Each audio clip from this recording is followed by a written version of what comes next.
ಹನುಮಂತ ನಿರಾಣಿ ಮತ್ತು ಪ್ರಕಾಶ್ ಹುಕ್ಕೇರಿ, ಬಸವರಾಜ ಹೊರಟ್ಟಿ ಇವರು ಮೂರು ಪಂಚಮಶಾಲಿ ಅವ್ರಿ. ಮೂರು ಮಂದಿ ಪಂಚಮಶಾಲಿ ಬೇರೆ ಪಕ್ಷ ಇದ್ರೂ ಪಂಚಮಶಾಲಿ ಅವ್ರು ಒಕ್ಕಟ್ಟಾಗತ್ತಾರ. ಪಂಚಮಶಾಲಿ ಅವ್ರು ಒಕ್ಕಟ್ಟಾದ್ರೆ ಇನ್ನು ರಾಜ್ಯದಾಗ 23ರಾಗ ಬದಲಾವಣೆ ಆಕೈತೆ ಅನ್ನೋದು ಗ್ಯಾರಂಟಿ ಅಲ್ರಿ. ನೋಡ್ರಿ, ಅಲ್ಲಿ ಉತ್ತರ ಕರ್ನಾಟಕದಿಂದ ಒಬ್ಬ ಪ್ರಭಾವಿ ಮಹಿಳೆ ಮನೆ ಮನೆಗೆ ಹೋಗಿ ಎಷ್ಟು ಚಂದ ಪ್ರಚಾರ ಮಾಡಿ ಈ ಮೂರೂ ಜನರನ್ನ ಆರಿಸೋ ಸಲುವಾಗಿ ಅವರು ಎಲ್ಲರೂ ಒಕ್ಕಟ್ಟಾಗತ್ತಾರ.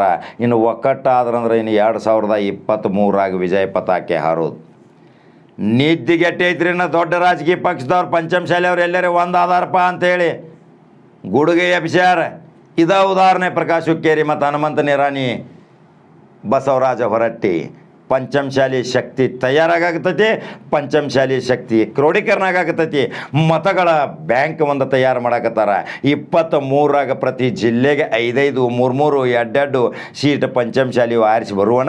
ಇನ್ನು ಪಂಚಮಶಾಲಿ ಶಕ್ತಿ ಮುಂದಿನ ಭವಿಷ್ಯದ ಮುಖ್ಯಮಂತ್ರಿ ಯಾರು ಆಕಾರ 2A ಮೀಸಲಾತಿಯಿಂದ ನೋವಾಗೈತಿ, ರೊಚ್ಚಿಗೆದ್ದಾರ.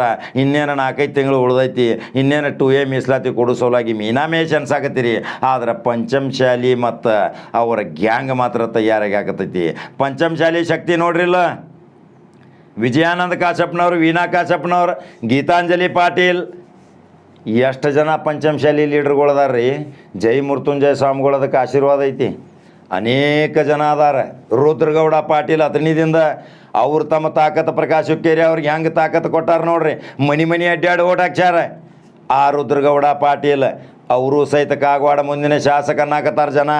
ಈ ಕಡೆ ಸೌದತ್ತಿಗೆ ಬರೀ ಪಂಚನಗೌಡ, ದ್ಯಾಮನಗೌಡ್ರ, ಆ ಕಡೆ ರಾಮದುರ್ಗ ಹೋಗ್ರಿ, ಅಶೋಕ್ ಪಟ್ಟಣ್, ಮಹಾಂತೇಶ್ ಕೌಜಲ್ಗಿ ಎಲ್ಲರೂ ಕೂಡ್ಕೊಂಡ ಲಕ್ಷ್ಮೀ ಹೆಬ್ಬಾಳ್ಕರ ಒಂದು ಸಣ್ಣ ಪುಟ್ಟ ಸಲಹೆ ಕೊಟ್ಟು ಚಾಣಕ್ಯ ತಂತ್ರ ರೂಪಣೆ ಮಾಡಿದಂಥ ಸತೀಶ್ ಜಾರಕಿಹೊಳಿ ನೇತೃತ್ವದಾಗ ಈಗ ಕಾಂಗ್ರೆಸ್ ಏನೋ 2023ದಾಗ ಚಿಗರಾಕತೈತಿ.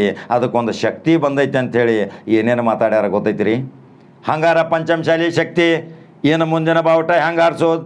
BJPಯಿಂದ ಎಟ್ಟು ಬರ್ತಾವೆ, ಕಾಂಗ್ರೆಸ್ನಿಂದ ಎಟ್ಟು ಬರ್ತಾವೆ, JDSನಿಂದ ಎಟ್ಟು ಬರ್ತಾವೆ. ಪಂಚಮಶಾಲಿ ಶಕ್ತಿ 2023ರಾಗ ಏನು ಸಂದೇಶ ಸಾರ್ತೈತಿ ಇನ್ನು ಕಾದು ನೋಡಬೇಕು. ಅದಕ್ಕೆ ಪಂಚಮಶಾಲಿ ಶಕ್ತಿ ಒಂದು ಒಕ್ಕಟ್ಟಾಗತೈತಿ. ಗುಪ್ತ ಮೀಟಿಂಗ್ ಮಾಡಾಕತ್ತಾರ. ಅದರ ಸಲುವಾಗಿ ಮುಂದಿನ ದಾರಿ ಯಾವುದಯ್ಯ?